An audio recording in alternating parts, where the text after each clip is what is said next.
And I have lawyer Roxanne Dafiamopo, of course, a legal practitioner, that's what it means. But he's a member of parliament for South Dying. He's in the studio. Roxanne, thanks for joining me. It's my pleasure. Great. Well, we have ongoing issues, and we know that Captain Mahama has been promoted to major, but it was premised on the fact that the president visited the family late yesterday.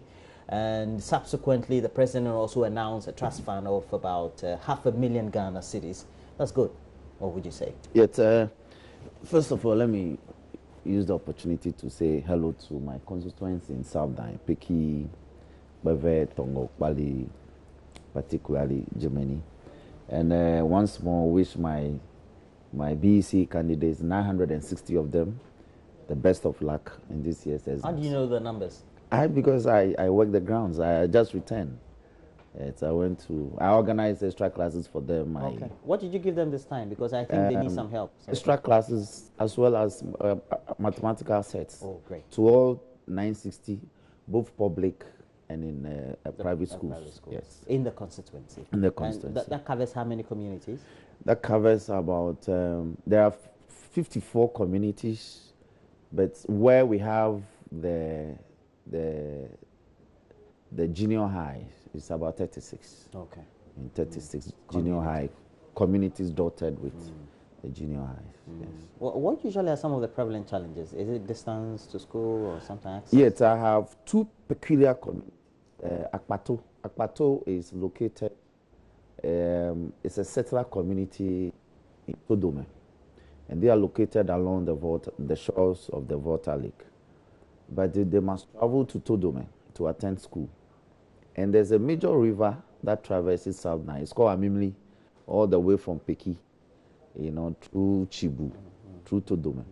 And so, because we're in the rainy season, for instance, the river is overflowing its banks, and it's difficult for the kids, particularly those even in class 1, class 2, to cross the river. And we made some initial assessment to construct a bridge.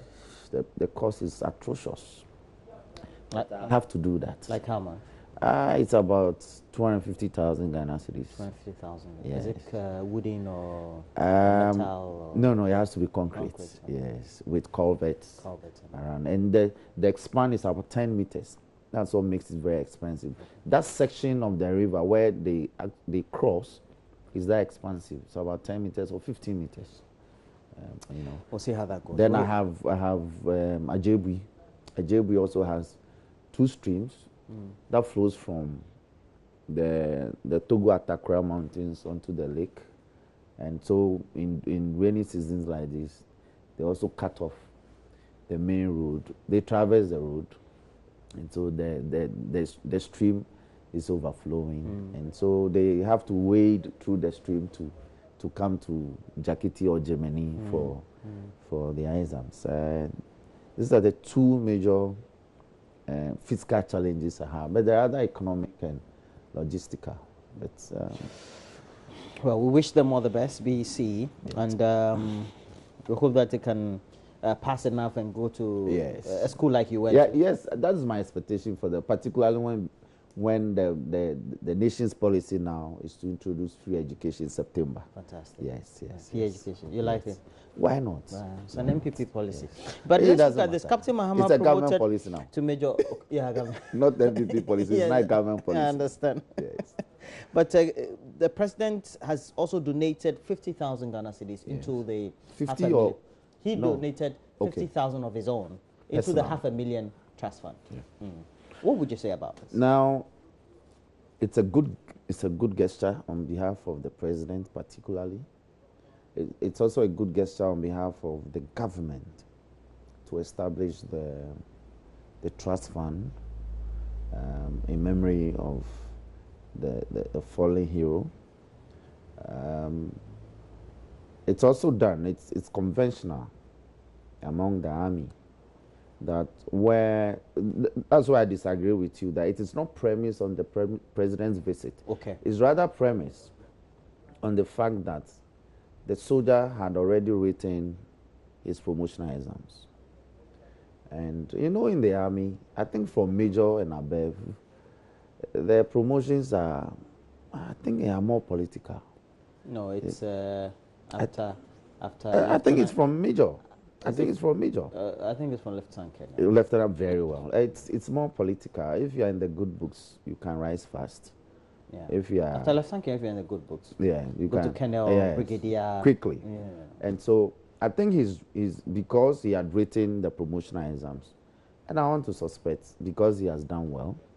So posthumously, this is nice. It's actually called a posthumous award. You are awarded upon your death, whatever merits that are due you. And so, and I'm sure other medals will follow, other heroes medal will follow. I suspect they do it to fallen heroes within the military and even within the police. So I know these things are customary.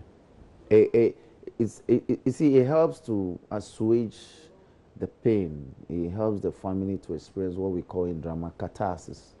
You know, the pain gradually will leave the chest of the family in particular, and particularly the wife. As for the children, they are infants, and so they will grow to read about some of these things. The memorabilia will be there, but it's a tragedy that has hit this country, hit the army, and the family. And our condolences once more go to them.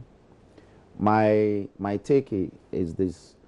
We have had, even under NDC, tragedies have happened in this country.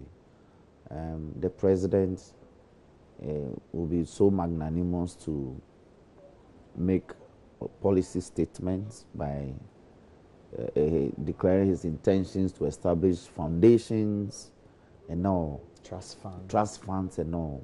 But sometimes, immediately after the event, the actual establishment of these foundations never materialized. I recall the June 3 disaster. I recall We've had May 9th. May 9th and all. So I want to pray that the president's pronouncement of his clear intention to establish these foundations will not die after he left the residence yesterday. I want to urge the chief of staff. She has an army of staffs under her at the presidency. She should just task one of her policy analysts to prepare the documentation regarding the establishment of the foundation. And there should be actual funds made available to establish the trust. Then in that case, we know that this one would have seen the light of day. And so I want to congratulate the president for taking these steps.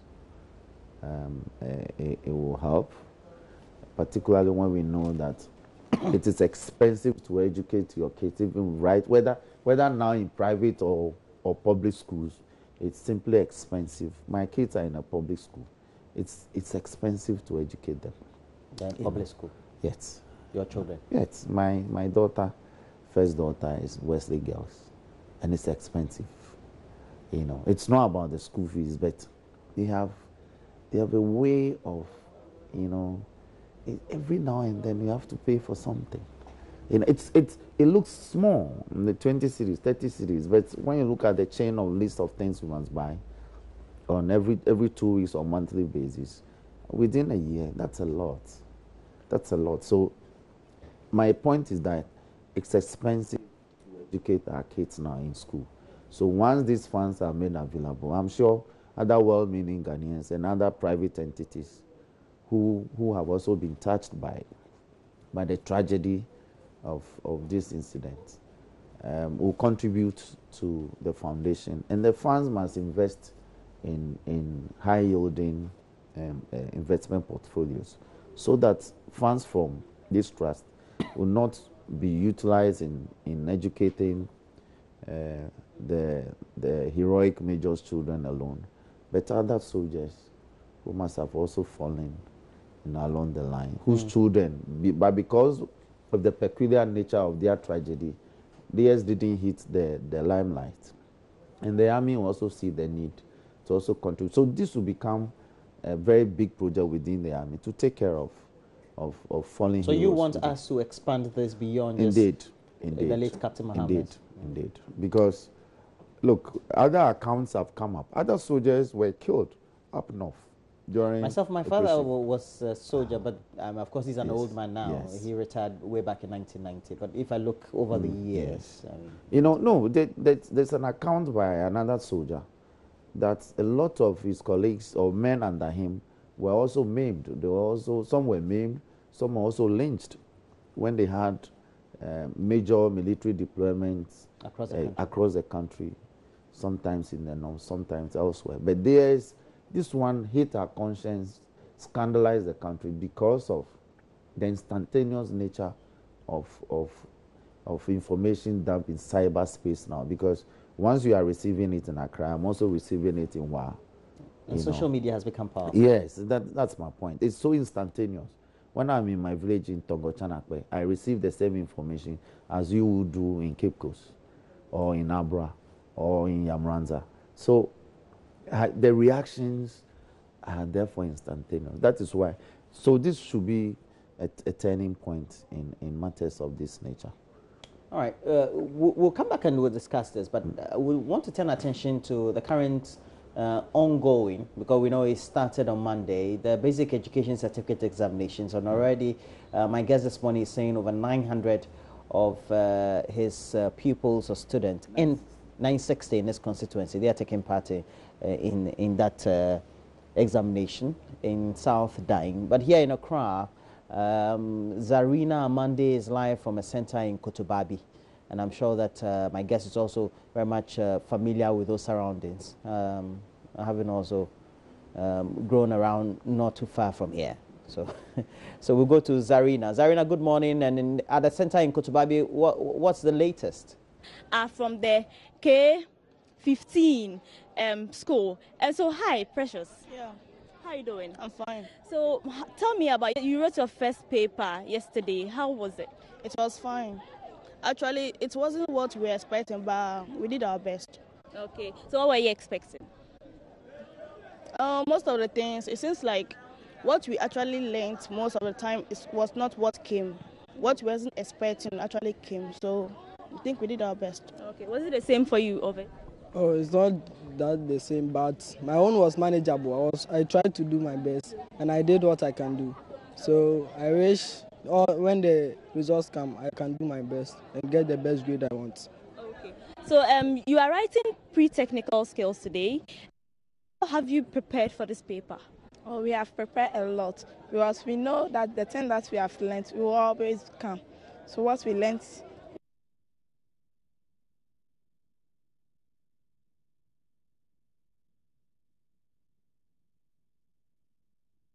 Confident that today's paper is going to be a good one? Yes. Okay.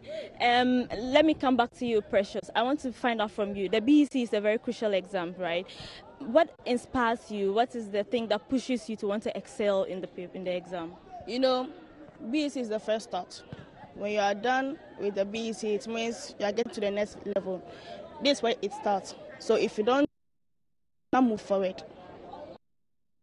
It's because you want to move forward. Where forward means? Okay. Theophilus, so you're writing pre-technical skills. Tell me, when you woke up this morning, what's the routine been for you like? What has your preparation been? So I started learning. When I wake up, I pray first and I started to learn. But I know that I'll do protection. Yes. So, you know, you write the BC when you are in JHS 3, but when did it dawn on you that there was...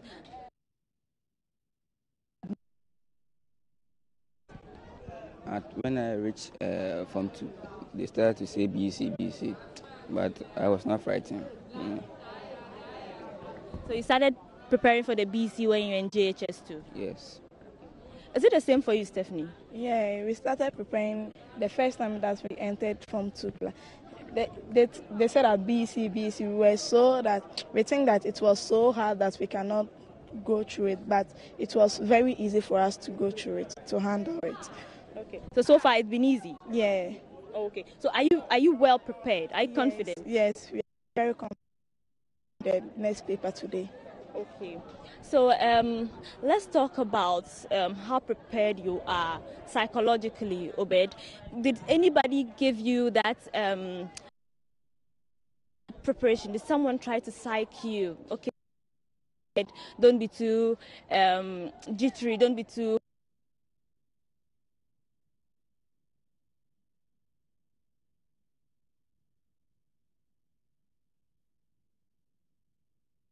So Zarina Mandi, of course, the technology failing us in that instance. But again, we got the gist of the conversation. And at least we wish all the best for those students. And across the country, that's the main. But we'll come back and discuss the BC. Yes. But we're on the subject of Captain Mahama and all that.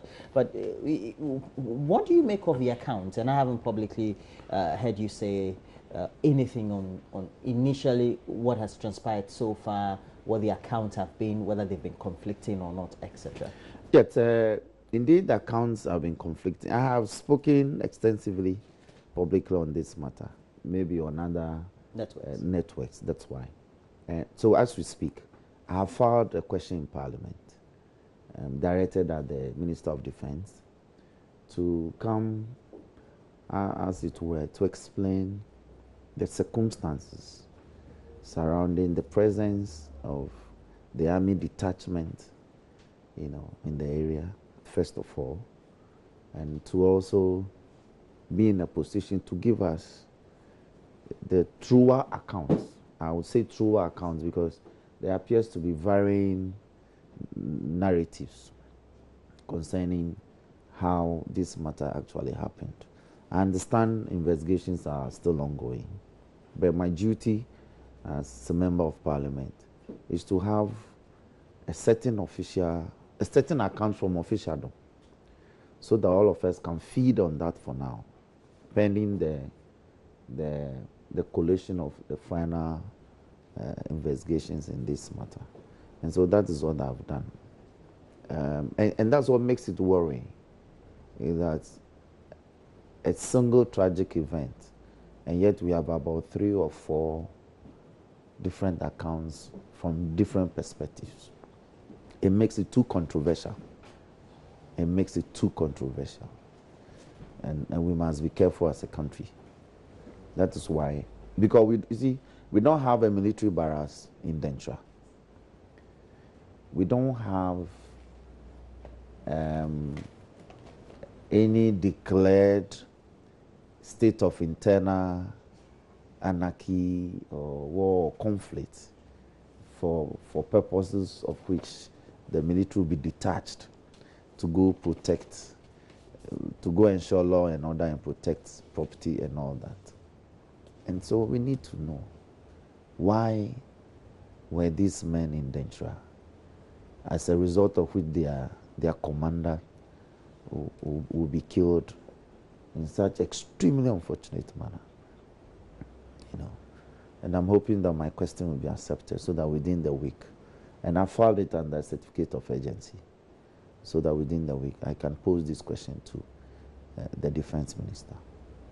So at the end of the period, we know that the military can also perform other services or perhaps activities. Indeed. That is indeed. So it's not as if it's untoward, is it? No. But you see, in the course of performing those services, we have been hit with tragedy. You understand? If nothing had happened, why would you and I be sitting here discussing? Why would the president be in an extreme state of pain, be establishing foundations, be promoting Major Mahama from captain to major posthumously? Because of this particular exercise or the deployment of the detachment in question, a tragedy has occurred. And so once those things happen, you need to straighten things up in terms of the accounts and other ancillaries to the matter. It's as if there is I don't want to sound simplistic, but it's like regulations on the road. When you jump a red light, nobody, if there's no policeman, it's okay, you go your way. But when there's an accident, then everybody will begin to ask questions. What happened? Because there's a tragedy. We will not be asking questions about the presence of soldiers in Dentra. I mean, soldiers, they do all sorts of things. They build bridges. So when you find a soldier, a detachment of military in a locality, in their army fatigue working, you don't ask questions. But when there's a tragedy, you must ask questions. So there must be an official account. That's all I'm saying. That's all I'm saying. That there has to be an official account. So far, I'm sure the police issued a statement concerning the preliminary investigations that they have conducted so far. So even that alone should be sufficient for the defense minister to rely on. But that is ex post facto the event. What my question is seeking, before the event, why were they there? You understand? Now, yes. We know that social media was present, but of course, social media and the evidence that social media prevents sometimes doesn't synchronize. Prevents or presents, yes. Doesn't always synchronize with what the law would need. Let's say in a court of law. You see, we don't speak of a court of law in this matter. No. Sure. Because the matter is still before court and the police in this one. Today I want to believe them that when they say it is still under investigations, I believe them. It is still under investigations. That is not what I speak of. I am asking the Minister of Defense, why were our men in danger? Why?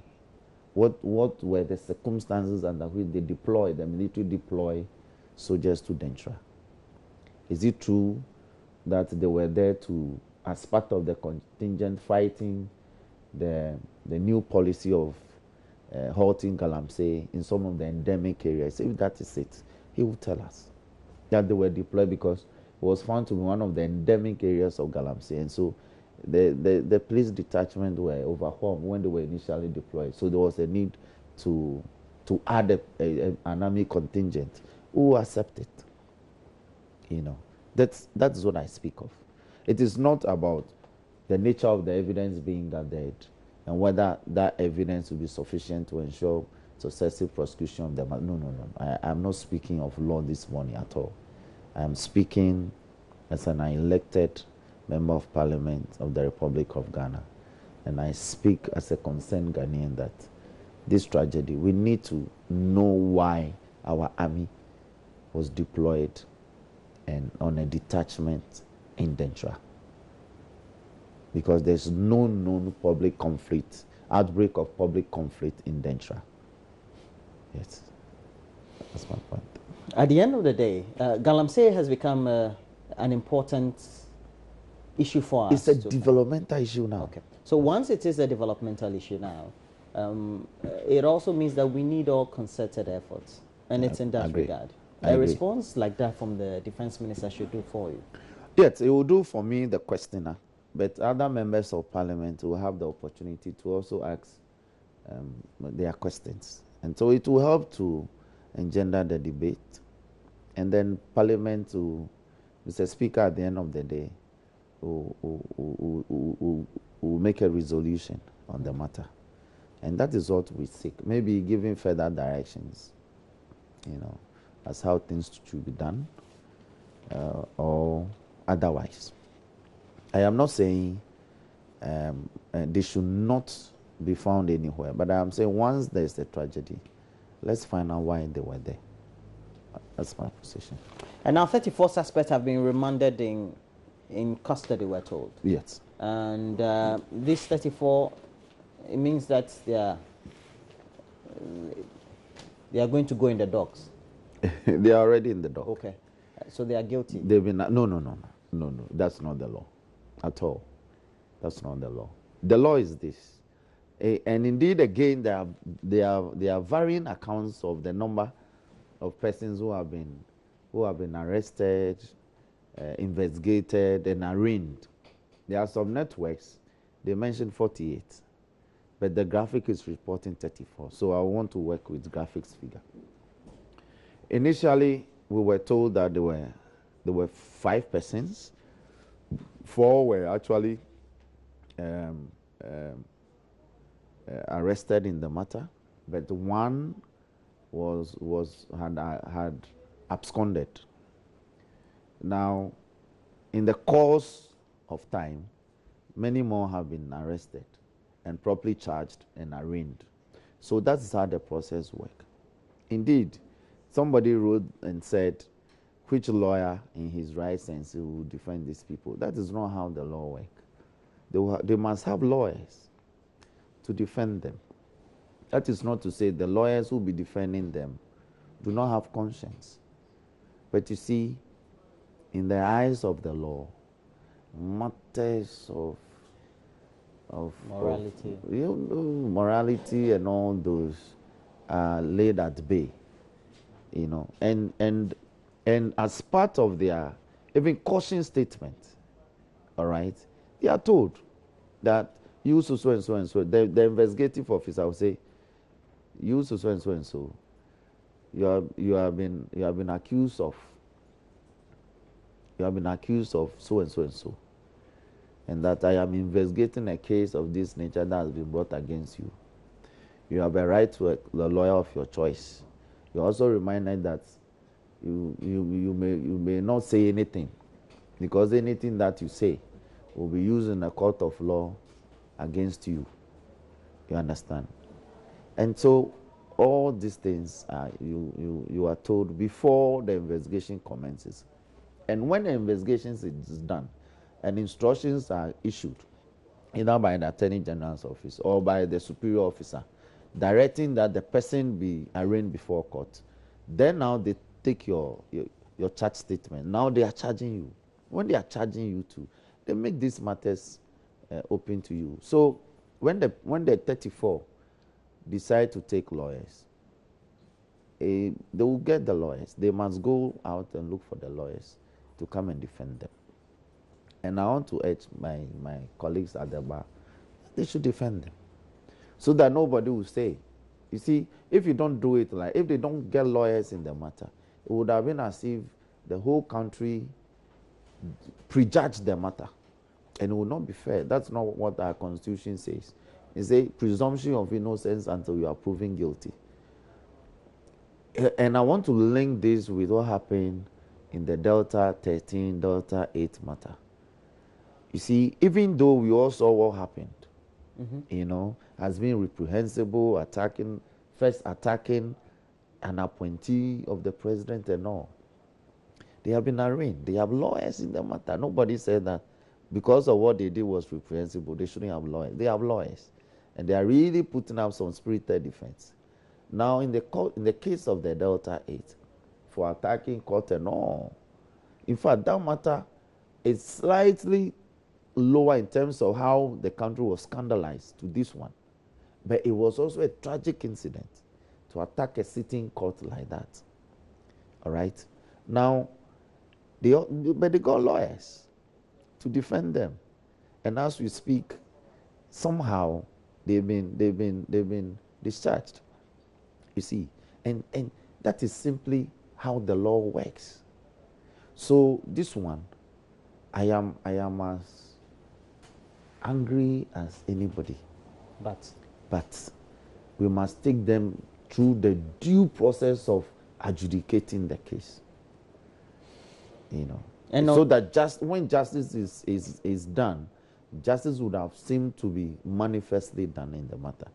So that nobody can say that. They also have families. Nobody can say that whole community has been prejudged. And I hear people are even saying there should be a death penalty, they should be hanged. Yes, we're told that some group of persons besieged even the court system. Yes, and all those things are unwarranted. They are unwarranted. People lynch. We must address the issue of mob justice. People are lynched all the time. This one is because the person involved is such a high-ranking public figure. Otherwise, it would not even have made the headlines. And that is all. I read that somebody had been lynched for stealing Mobile phone. less than, is it a mobile phone or less than 2 cities? Well, we have many incidents. Yeah, it's so many. If we Google, and I think you've done it so many times, Google and give us an account of persons reported, persons who have been lynched over the past 10 years. Just Google, and you can do that. If you can give us an account, it's shocking. Yeah, it is shocking. What does all these incidents that you even talk Yeah.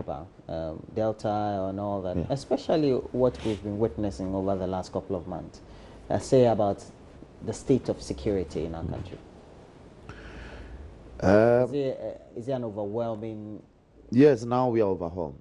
The security agencies are overwhelmed because you see, within the past 3 months, and that is not to say I am indicting the government, no, but I am being factual. It's happened. They attacked the Tamale Teaching Hospital and locked it down. A group of people, I'm not saying Delta Force, but a group of people attacked the Tamale Hospital and locked it down, that they won't allow the CEO. Then the NHI office in Koforidua was attacked and locked down. Then Kumasi happened. Across so many other offices were locked up, particularly NHI, school feeding, and NADMO. Nothing really happened.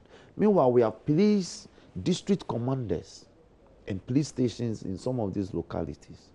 Then Kumasi happened, the RCC incident, then the court incident. Then Somanya happened. Somanya, a group of community members decides that ECG is overbilling them, and so we must attack ECG. You can't do things like that. It would have taken 1 or 2 or 3 persons in the community to initiate the event, but it has a snowballing effect, has a boomerang effect. Everybody then gets driven along, so it becomes a mob action. ECG office is burnt down, vandalized. The matter goes to the police station. They go, they attack the police station, they vandalize police vehicles. Then not long after, they killed this army officer. And look, if you know the geography of this country, you can see the physical locations of all these events. Tamale, Koforidua, Somanya, Accra, Kumasi, then Chirabuasi. Look at the physical distribution of. So it is not as if, as Ghanaians, no. There's something seriously going on. And until we check it, look, I've seen 2 drivers, because of disagreements on the road, 2 drivers parked their vehicles and fought. They didn't park. They left the vehicle. Well, no, I think this one, they had a conscience of parking by each side of the road. I down. saw one last week. Good. Got down. Drivers. He left the car in the middle of it just opened. Yes. And went to fight. Good.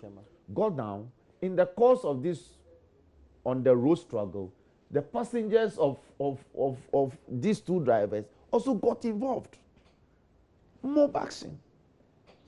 Why do you think that is creeping into our psyche and our because culture? we as a people, increasingly we are becoming intolerant. There's a certain sense of intolerance that's creeping in. Can we trace some history to it? Maybe a recent history to it. Why is that?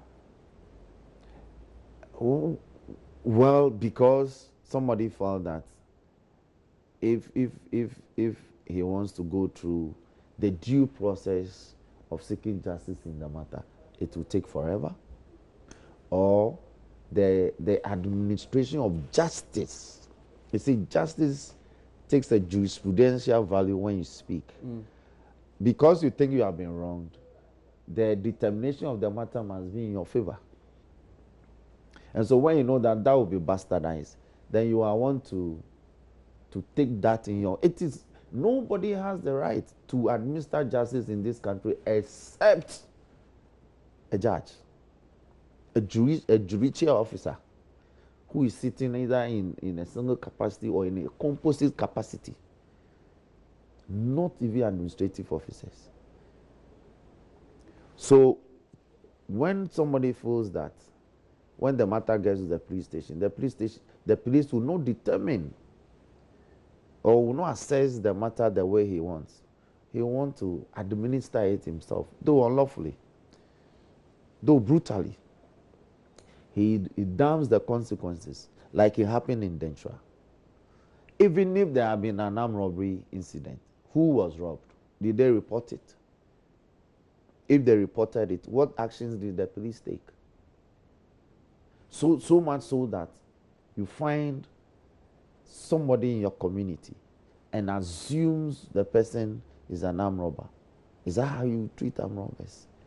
That is why I link it to the high sense of intolerance that has engulfed our everyday life, the primariness of our everyday life. We are becoming increasingly intolerant. Even in politics, even in our everyday life, I've demonstrated how drivers are fighting on the road because of a simple infraction of a rule or a regulation on the road. We are not willing to say, oh, let's go. No. We want to exact, instant justice in the matter. How serious should we take it? It's a serious matter.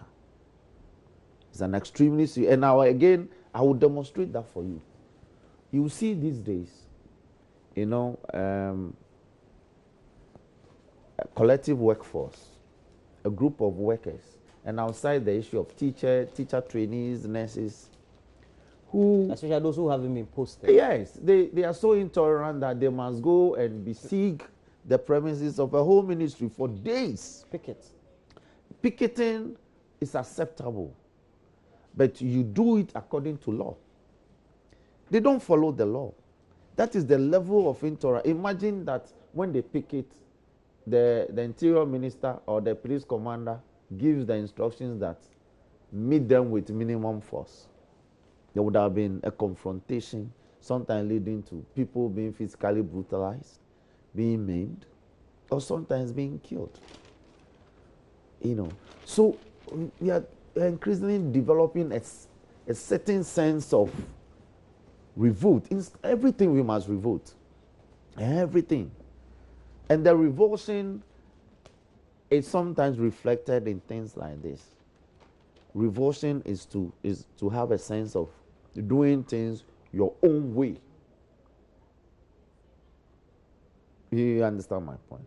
So when we find an armed robber, we must beat him to pulp. We must beat him to death. And what horrifies me is that after the person is killed, we set his body ablaze. He was stripped naked. And that is what nobody seems to be speaking of.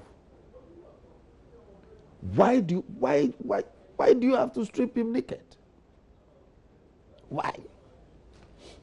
You have already physically overpowered the person. Do you have to humiliate him like that? It's unacceptable. Well, so we have to go onto the phone lines, and we'll speak to Reverend Dr. Oponi Frimpong. He's the General Secretary for the Christian Council of Ghana. And Reverend, good morning to you. You're saying politicians should not politicize the death of Major Mahama. Is it because you've had it being politicized in any way?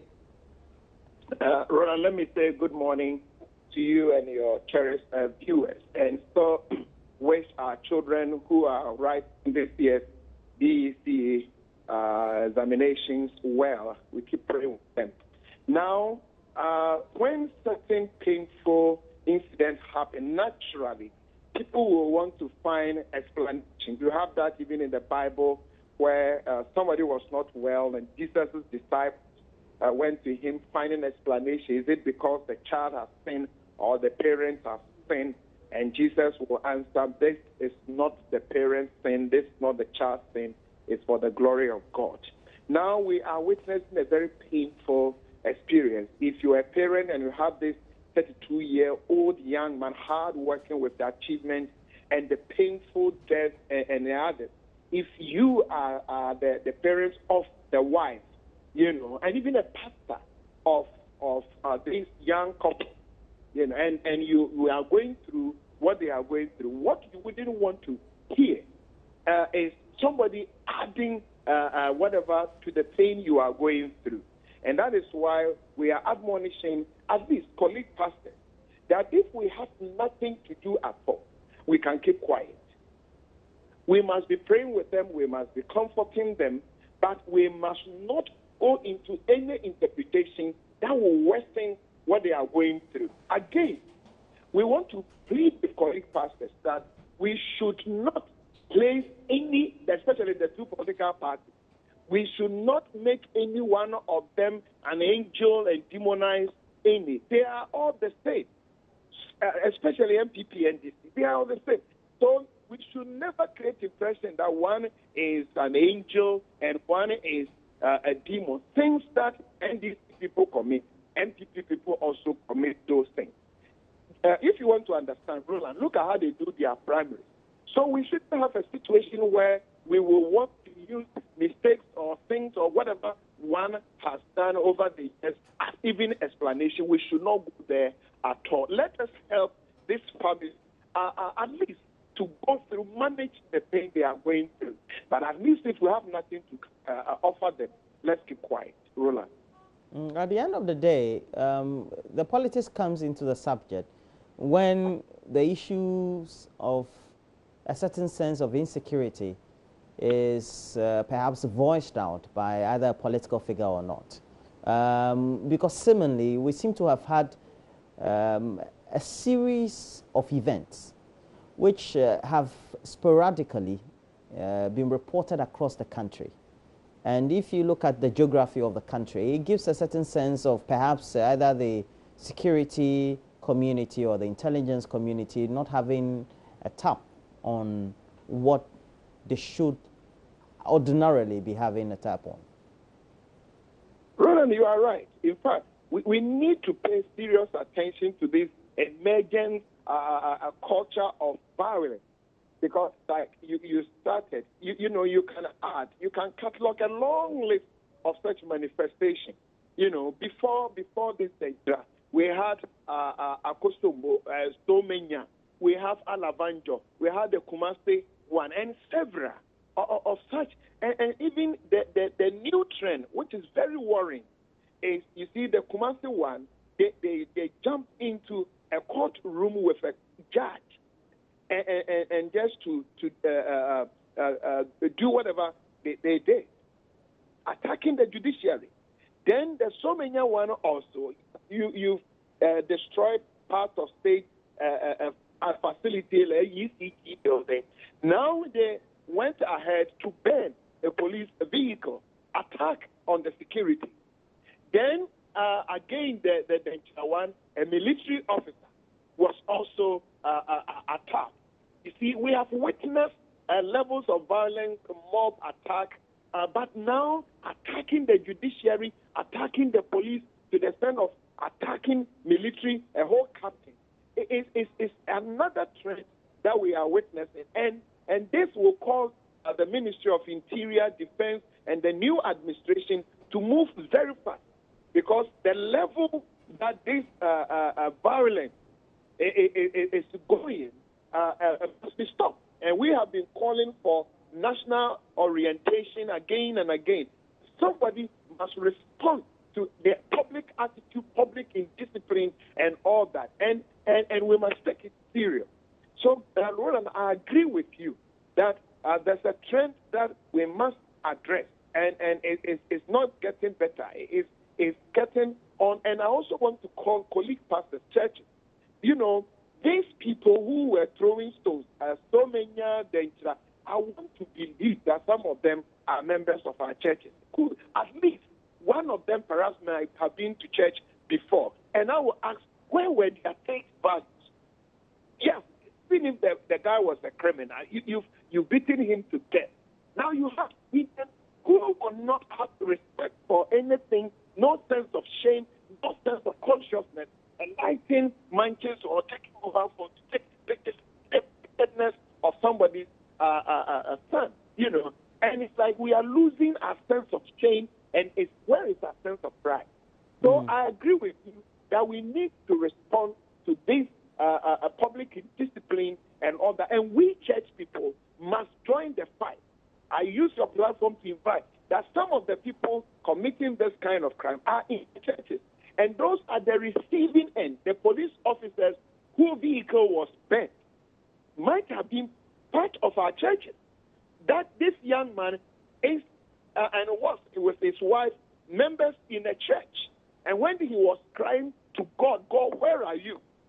The church must know that when people suffer such injustices and they are calling upon God, in the end they are calling upon the church to make intervention, and we cannot keep quiet. Roland. Well, I have to let you go, though. But my guest here, lawyer Dapamapo, was saying and also espousing the point about the level of intolerance among us as Ghanaians. But I know that before the law enforcement agencies and even what the regulations say about putting people in check, there's also the apparent societal institutions that are expected to inculcate in that sense of value and go into our mindset psychologically, and that is the church. And you believe that the church has a stronger hold on us as a people than even the regulations and the law enforcement agencies. It seems that the religious institutions, are becoming ineffective. Roland, these are perspectives depending on where you stand and how you see things. I agree with you to a certain point that we religious leaders, people who have much stake in the moral formation of our people, we have a role to play. But those also who are the key architects of our country must place moral formation as a core. You know, if you reduce development to infrastructure, let's construct roads and Ghana will be fine. Let's build this, Ghana will be fine. You must consciously, Ghana must identify moral formation as a core issue for leaders, not only church leaders, but our politicians. You know, national orientation must be identified as a core issue for the current administration, so that you don't just fold your hand, and sometimes even some of our political leaders are not giving you good example. Then you don't go back to the church and say, you religious leaders, you are not doing well. We must see it as with all due respect, Reverend Dr. Punifrimpong, you wouldn't say that the politicians have that sense of the current tendency, that trait that is now found among the rank and file in the nooks and crannies of our communities now, especially in terms of the human behavior of us. You wouldn't say they are. Because you watch church leaders on TV and radio, and the way they talk, the way the gestures are, the tone of the sermon, almost as if that we're in a certain Mosaic era, an eye for an eye, whatever it is, God will also make sure you exact revenge on the other. That gives a certain sense of vengeance among people. And these are being preached in the churches. You are right. I mean, we have a part to play in the issue we are discussing. Now, churches are producing salesmen of anointing or holy water and all that. And we are not, some of us are seriously not affecting the moral side of our members. So I share that with you. But the other side of the conversation also is sometimes some of this mob action. You have real leaders, politicians behind what these young people do, you know, and that is the issue I'm saying we must address, because it's how can some of these young people gather the courage and how sometimes some of the materials they use in this. You know, somebody behind them is just saying, you go, when what happens, I am there, I will protect you. And so we must address that. There are real people who are mobilizing, who are resourcing some of this public discipline, and we need to address that. But I agree with you that the church in Ghana must also see that we can make a contribution to what is happening and be up and doing it. That is the point I'm making. It's a more collective responsibility, so that you don't get a point where part of us say that, oh, you are religious leaders, go ahead. Our schools, academic institutions must place moral formation at its right place. It must be everywhere. It must be an issue for our leaders. Well, thank you very much for your contribution, though. And we shouldn't forget that I even report that a leading church leader in Ghana is saying that the lynching of the gentleman is more spiritual than anything. I think that if we put things in perspective and in great context, I guess we can have a better debate on another platform and on the same subject. Thank you very much, the Reverend Dr. Opuni Frimpong, the General Secretary of the Christian Council of Ghana. Roland, 2 quick points. I think leadership is also key. You mean leadership at all levels? Yes. So I'll link it first in Denchra Obuasi, who was the leader of the community.